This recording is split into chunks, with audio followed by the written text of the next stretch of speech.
La patrie lointaine, en cas d'urgence, casser le miroir à la recherche de ton histoire. La première fois qu'on tue un enfant, on regarde le meurtrier dans les yeux et on se félicite, car on est devenu adulte. On commence par substituer la boîte de l'innocence par les étiquettes de naïveté, idéalisme.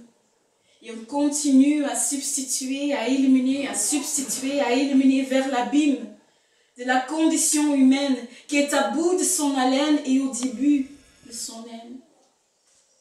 Car maintenant, il ne nous reste que ça. Il ne reste que la notion d'être libre, libéré, protégé par un État qui sauvegarde nos droits, mais nous sommes tous perdus à la recherche du temps perdu.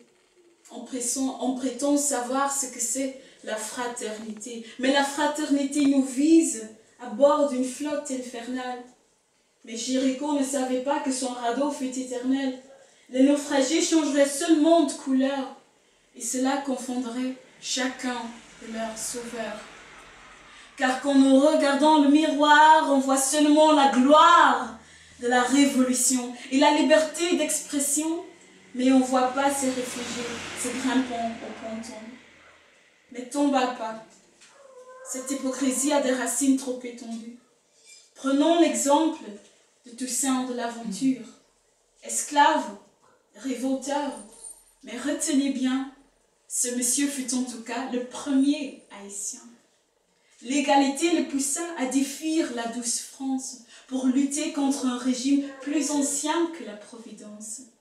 Mais la dame de la Bolée lui a répondu tout court, « Mais la liberté, mais c'est pour nous et pas pour les négros. La justice, c'est pour les lisses, et d'aller à reste oublié.